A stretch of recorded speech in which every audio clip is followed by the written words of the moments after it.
long before borders were drawn on African soil, before Europeans divided the continent with rulers and ink.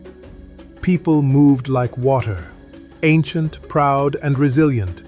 They were the Luo, descendants of the Nile, not just a tribe, but a river-blooded nation. One of the great Nilotic peoples, children of the river, storytellers of time, warriors of both spear and word. But who are the Luo, really? To understand them, we must follow the river back to its source. In the green banks of Bahr el Ghazal, South Sudan, the earliest known Luo clans lived peacefully. These were river people, born from a land where reeds whispered prophecy and canoes sliced through the silence like arrows of destiny. They spoke not just with tongues, but with drums, with cattle bells, with names that carried meaning deeper than time. The Luo are descendants of the Nilotic peoples, tall, resilient, pastoral linguistic travelers, who moved with the flow of rivers and the pull of stars. They were not lost wanderers. They were navigators of spirit and survival. They came from the swamps and rivers of Bahr el Ghazal, guided not by maps, but by a deep ancestral memory. In the 15th century, calamity struck, wave after wave. Droughts scorched the land. Strange diseases swept through animals and people alike. The skies turned cruel and the earth no longer answered their hunger. Pressures from the fierce Gala tribes to the east, and bitter conflicts from within, broke what unity remained.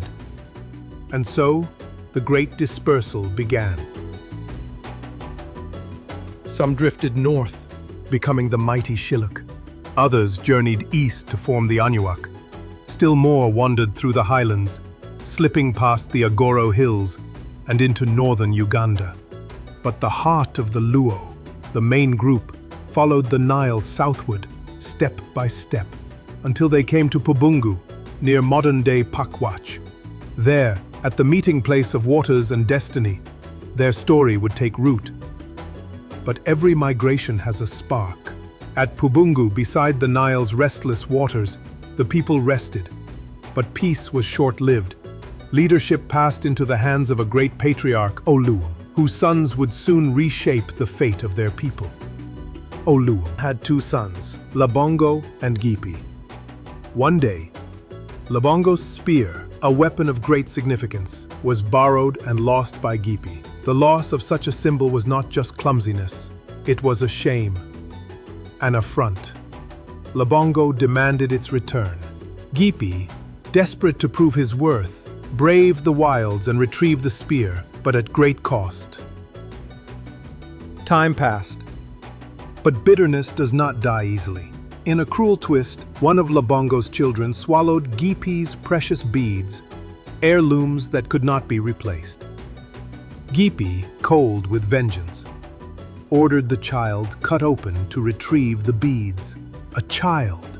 For beads. The clan watched in horror. That was the breaking point. Two brothers, one wound too deep. Labongo, weary of blood and betrayal, gathered his people and turned east, toward the highlands and grasslands of what is now Gulu in northern Uganda.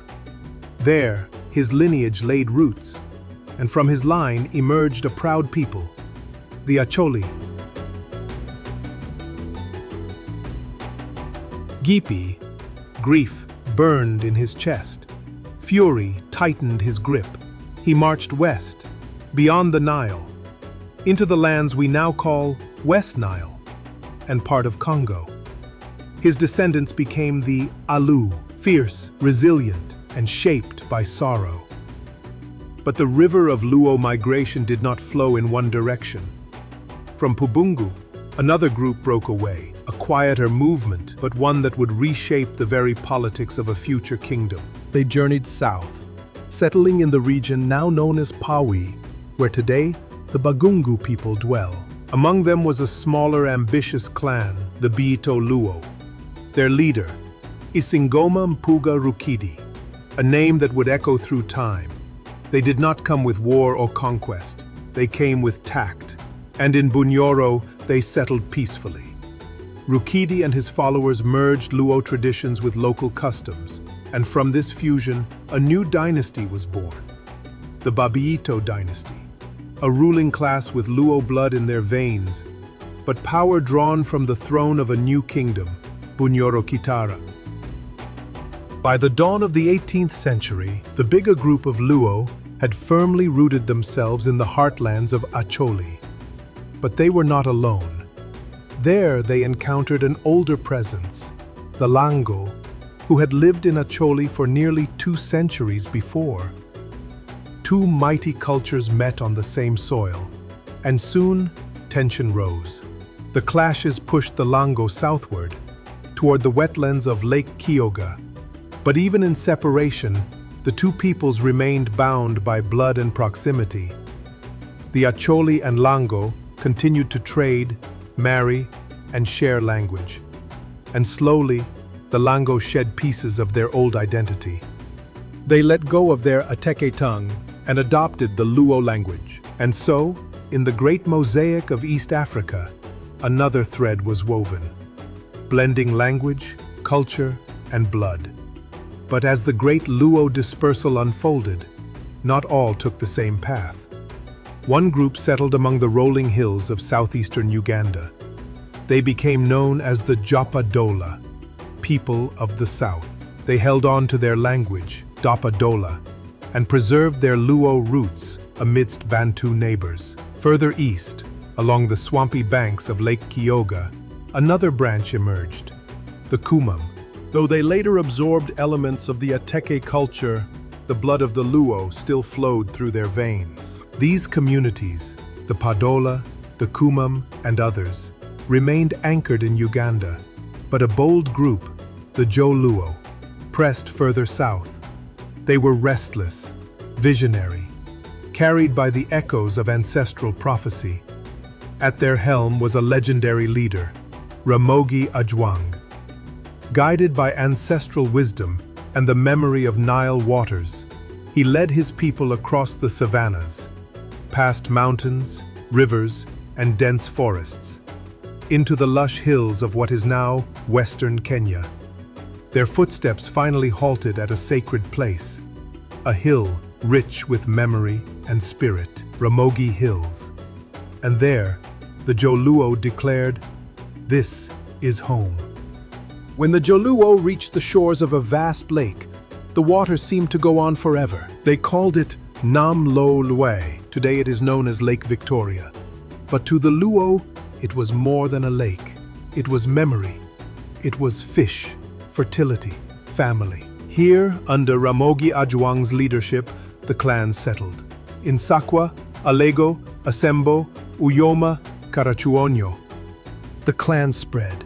Joko Owinj, Jokanyanam, Joka Rachwonyo. They were fishermen, farmers, blacksmiths, poets.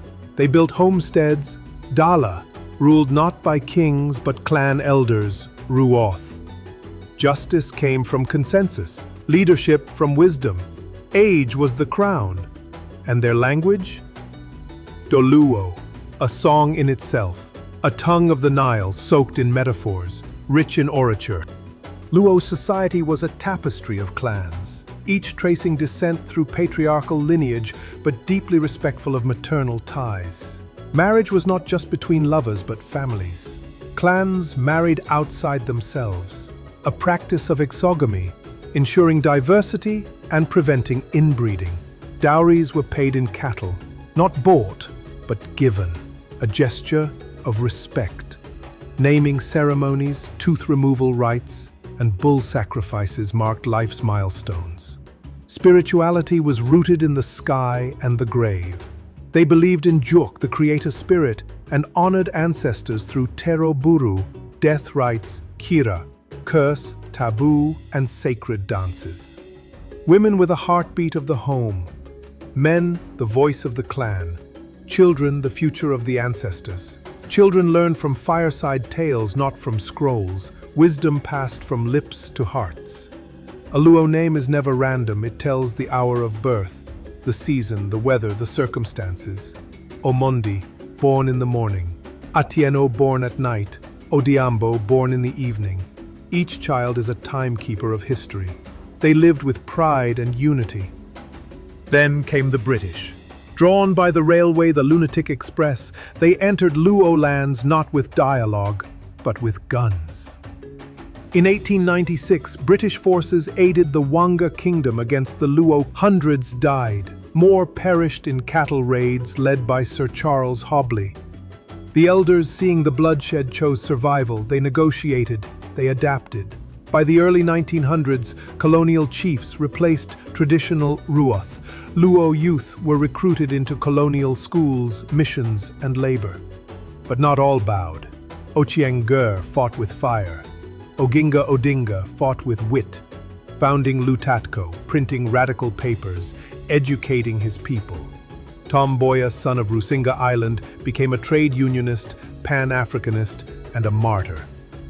And from the dusty paths of Kogelo, the bloodline of Barack Obama would one day rise to global heights. But even beyond the borders of Kenya, the Luo journey continued.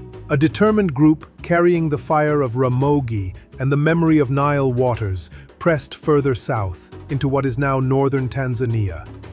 There, in the heart of the Mara region, they found a new home. Subscribe to this channel. Be part of something bigger than content.